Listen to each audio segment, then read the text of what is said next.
राधे राधे दोस्तों, स्वागत है आपका आपके अपने यूट्यूब चैनल ग्रेडली एम क्लासेस। यदि आप बीए सेकंड सेमेस्टर पर हैं और पॉलिटिकल साइंस लिए हुए हैं तो आप बिल्कुल सही वीडियो पर आए हैं। आपका जो सिलेबस है वो है political theory and concept. Syllabus की पूरी जानकारी मैंने इससे पहले वीडियो में दी है, जिसका लिंक आपको डिस्क्रिप्शन पर मिल जाएगा, या मैंने प्ले लिस्ट बना दी, आप वहाँ से जाकर भी देख सकते हैं। पॉलिटिकल थ्योरी एंड कॉन्सेप्ट पर हमें क्या क्या पढ़ना है, कैसे पढ़ेंगे, कितनी क्लासेस होंगी, उस सब के बारे में किया है। हमारी लगभग 18 से 20 क्लास होंगी, जो कि 15 से 20 मिनट के टाइम ड्यूरेशन पर सारी क्लासें होने वाली हैं। एक एक चीज़ को मैं बिल्कुल बेसिक से और आपको समझा समझा के बताऊंगा। हमारा आज यूनिट 1 का पार्ट 1 है पॉलिटिकल साइंस का, जिस पर हम डेफिनेशन एंड नेचर पढ़ने वाले हैं। यूनिट 1 की पूरी जानकारी मैंने वीडियो में पहले दे चुका हूँ, आप वहाँ वो वीडियो देख सकते हैं। चैनल पर नए हैं तो चैनल को सब्सक्राइब जरूर कर देना और बेल आइकन दबा लेना, जिससे कि आपको हमारे नए वीडियो का नोटिफिकेशन सबसे पहले मिले। चलिए बिना देरी के अपनी थ्योरी पढ़ते हैं। मैंने यहाँ पर थ्योरी ली हुई है और प्रत्येक थ्योरी के बाद मैंने आपके लिए कुछ क्वेश्चन दिए हुए हैं, जिसका क्वेश्चन आप कमेंट में कमेंट करके बताएंगे उसका सही आंसर। और आप किस यूनिवर्सिटी से हैं और किस कॉलेज से हैं कमेंट करके ज़रूर बताएं, ताकि हमें पता लग सके आप कहाँ से हैं। चलिए बिना देरी किए देखते हैं। सबसे पहले भूमिका देखिए, दिया हुआ है। सबसे पहले याद रखिए, राजनीति विज्ञान शब्द की उत्पत्ति ग्रीक भाषा से हुई है। ये क्वेश्चन बार बार पूछा जाता है।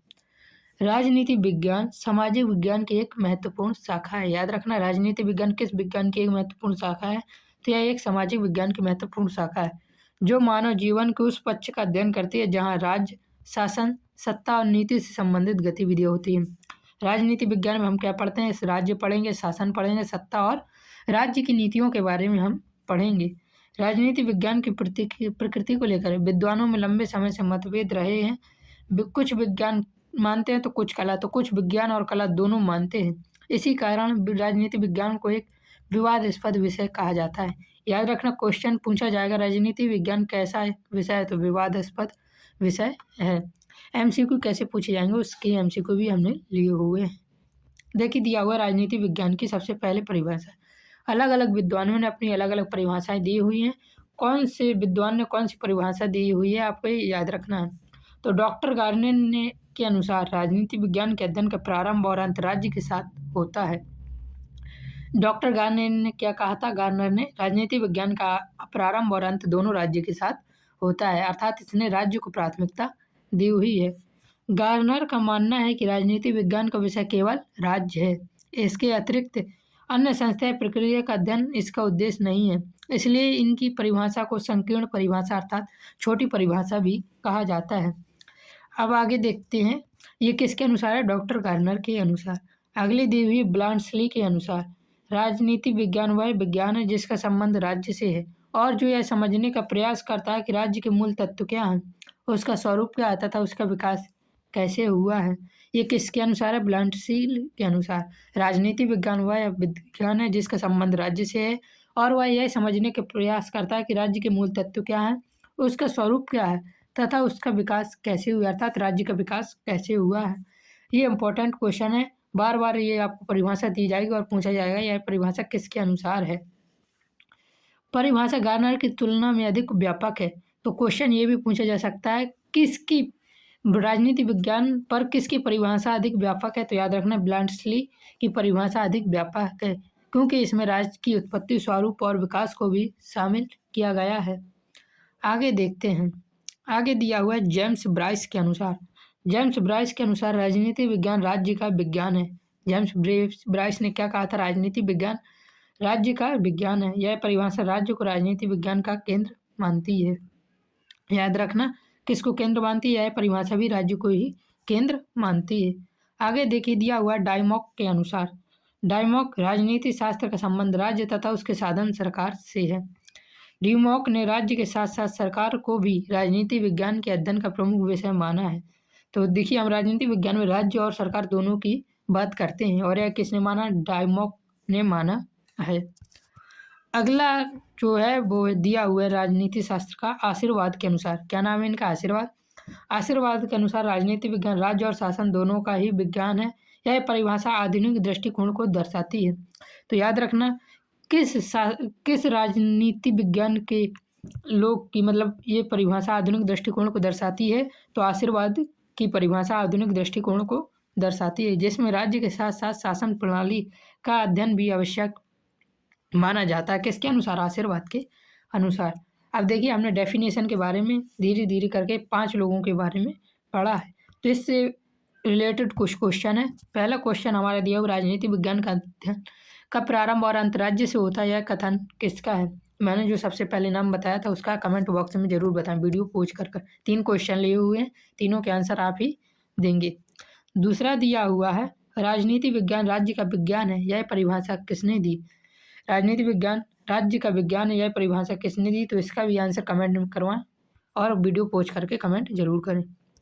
अगला हमारा तीसरा क्वेश्चन दिया हुआ, किस विचारक ने राजनीति विज्ञान को राज्य के मूल तत्वों, स्वरूप और विकास से जोड़ा है? तो ये तीनों क्वेश्चन आपके लिए थे, जिसका आंसर आप हमें कमेंट बॉक्स में देंगे। अब हम राजनीति विज्ञान की प्रकृति अर्थात नेचर के बारे में पढ़ेंगे। इस पार्ट पर हमने डेफिनेशन और नेचर पढ़ना था, डेफिनेशन पढ़ लिया, अब नेचर के बारे में देखते हैं। राजनीति विज्ञान की प्रकृति, मैंने शुरू में बताया था राजनीति विज्ञान एक विवादास्पद विषय है। राजनीति विज्ञान की प्रकृति को लेकर विद्वानों में मतभेद है। मुख्य विवाद इस बात पर है कि क्या है राजनीति विज्ञान एक विज्ञान है या राजनीति विज्ञान एक कला है, अथवा यह विज्ञान और कला दोनों का समन्वय है। इस बात पर विद्वानों के अपने अपने मतभेद होते हैं और इन्हीं मतभेदों को हम गहराई से समझेंगे। किस विद्वान के अनुसार राजनीति विज्ञान विज्ञान है, किस विद्वान के अनुसार राजनीति विज्ञान कला है, और किस विद्वान के अनुसार विज्ञान और कला दोनों है। और ये क्वेश्चन बहुत इंपॉर्टेंट हो जाता है कि पूछा जाता है किस विद्वान के अनुसार राजनीति विज्ञान विज्ञान है। तो चलिए देखते हैं बारीकी से, क्या राजनीति विज्ञान विज्ञान है? हमारा पहला प्रश्न होता है, क्या राजनीति विज्ञान विज्ञान है? तो राजनीति विज्ञान को विज्ञान मानने वाले प्रमुख विचारक निम्नलिखित दिए हुए हैं हमारे, जैसे अरिस्टोटल अर्थात अरस्तु, थॉमस होबस, मॉन्टेस्क्यू, ब्लेंथिस्ली, जेलेंकी, फाइनर और हॉरल्ड लास्की शामिल है। अरस्तु ने राजनीति विज्ञान को सर्वोत्तम विज्ञान कहा, जबकि बर्नार्ड शो ने इसे मानव सभ्यता का संरक्षक विज्ञान माना है। ये दोनों क्वेश्चन बहुत इंपॉर्टेंट पूछा जाएगा। सर्वोत्तम विज्ञान राजनीति विज्ञान को किसने कहा? तो याद रखना अरस्तु ने, और बर्नार्ड शो ने इसे मानव सभ्यता का संरक्षक विज्ञान माना है, याद रखना। और किन किन विद्वानों ने इसे राजनीति विज्ञान को विज्ञान माना है, तो ये सारे नाम आपको याद रखने होंगे। बार बार देखिएगा तो ये आपको याद हो जाएंगे। एक बार पीडीएफ का प्रिंट निकलवा लीजिए, पीडीएफ के बारे में मैं आखिर में आपको बता दूंगा कैसे मिलेगा। विज्ञान पाने के पक्ष में तर्क, अब इन्होंने जैसे जिस विद्वान ने विज्ञान माना है तो उसके पक्ष में तर्क भी दिए हुए हैं कि राजनीति विज्ञान को विज्ञान क्यों माना जाता है। क्रमबद्ध और व्यवस्थित अध्ययन, राजनीति विज्ञान में तथ्यों का अध्ययन एक निश्चित पद्धति में किया जाता है, अर्थात जब हम राजनीति विज्ञान को पढ़ते हैं तो उसका हम क्रमबद्ध और व्यवस्थित तरीके से अध्ययन करते हैं, उसके बाद ही हम उसका कोई निर्णय लेते हैं। प्रयोगों की संभावना जैसे सर्वेक्षण, जनमत अध्ययन और चुनावी विश्लेषण जैसे प्रयोग संभव हैं। सार्वभौमिक नियमों की क्षमता, राजनीति विज्ञान में कुछ सामान्य सिद्धांत भी पाए जाते हैं। कार्य कारण संबंध, प्रत्येक राजनीतिक घटना के पीछे कोई ना कोई कारण होता है, इसलिए इसे विज्ञान माना गया है। भविष्यवाणी की क्षमता, राजनीति विज्ञान का हम गहन अध्ययन कर चुनाव परिणाम, नीति का क्या प्रभाव होगा, इन सब की संभावनाएं व्यक्त की जा सकती हैं। इसी कारण विज्ञान को राजनीति विज्ञान को विज्ञान माना है और उन्होंने कौन ये तर्क दिए हुए हैं। क्वेश्चन ऐसे पूछा जा सकता है, निम्न में से कौन विज्ञान मानने का तर्क नहीं है, और उनमें से एक कला मानने के तर्क होगा, जो कि आपका सही आंसर हो जाएगा। पहले कला मानने के तर्क देखते हैं और किस किसने माने हैं, उसके बाद हम क्वेश्चन देखेंगे। राजनीति विज्ञान एक कला के रूप में, अर्थात राजनीति विज्ञान को कला किस किसने माना? तो याद रखना ब्लांडसल और बकल मुख्य विचारक हैं जिन्होंने राजनीति विज्ञान को एक कला माना है। कला मानने के पक्ष में तर्क, राजनीति विज्ञान का संबंध राज्य के व्यवहारिक संचलन से है। इन्होंने क्या कहा? राजनीति विज्ञान का संबंध क्या होता है, राज्य किस प्रकार चलता है और उसका व्यवहार क्या है, इस संचलन से, इसलिए राजनीति विज्ञान को कला कहा जाता है। मानव जीवन को सुंदर, व्यवस्थित और नैतिक बनाने का आदर्श प्रस्तुत करता है। ये बात भी सही है, क्योंकि हमारे देश में जो राजनीति है उससे हमारे मानव जीवन को सुंदर, व्यवस्थित और नैतिक बनाने की कोशिश की जाती है राजनीति में, तो इस प्रकार इसे कला माना गया है। इसने विचारों की सृजनात्मक अभिव्यक्ति होती है। निष्कर्ष क्या निकलता है इससे हमारा? राजनीति विज्ञान को केवल विज्ञान या केवल कला कहना उचित नहीं है। यह वास्तव में विज्ञान और कला दोनों का समन्वय है, जहाँ एक और यह तथ्यों, नियमों और सिद्धांतों का वैज्ञानिक अध्ययन करता है, वहीं दूसरी ओर यह मानव जीवन को दिशा देने वाली एक कला भी है।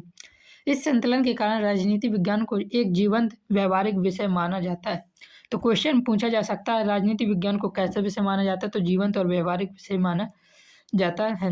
अब आपके लिए 3 प्रश्न है, तीनों प्रश्नों के आंसर आप हमें कमेंट में बताएंगे। पहला प्रश्न देखिए दिया हुआ है, राजनीति विज्ञान को विवादास्पद विषय क्यों माना जाता है? इसका आंसर बताना है, क्योंकि यह विषय कठिन है या यह अध्ययन सामग्री कम है या इसमें प्रकृति मतभेद बहुत है या एक नया विषय है? क्या कारण है कि इसे विवादास्पद विषय माना गया है? अगला क्वेश्चन दिया हुआ है, राजनीति विज्ञान को सर्वोत्तम विज्ञान किसने कहा है? मैंने कहा था बहुत इंपॉर्टेंट है, याद रखना। अगला दिया हुआ है और यही है, मानवीय सभ्यता का संरक्षक विज्ञान राजनीति विज्ञान को किसने कहा है? तो ये इसके आंसर आपको बताने कमेंट में। तो इस प्रकार आपके हमने 6 क्वेश्चन दिए हुए हैं, जो कि 6 के 6 इंपॉर्टेंट क्वेश्चन है आपके पेपर में आने के, इनकी लगभग 90% चांस होते हैं। तो कमेंट करेंगे तो आपको एक बार माइंड पर बैठ जाएगा। चैनल पर नए हैं तो चैनल को सब्सक्राइब कर लीजिए, और यदि आप इसकी पीडीएफ चाहते हैं तो पीडीएफ के लिए आपको हमारे टेलीग्राम से जुड़ना होगा। यूट्यूब के बायो पर लिंक मिलेगा, वहाँ को आपको हमें मैसेज करना होगा और 9 रुपये का पेमेंट करते ही आपको हम सारे पीडीएफ दे देंगे। पीडीएफ फ्री में नहीं है, 9 रुपये का आपको पेमेंट लगेगा, बहुत मामूली सी फीस है, ताकि अच्छे लोग ही हमारे ग्रुप से जुड़ें। तो जय हिंद, जय भारत, राधे राधे। चैनल पर नए हैं तो सब्सक्राइब जरूर करना।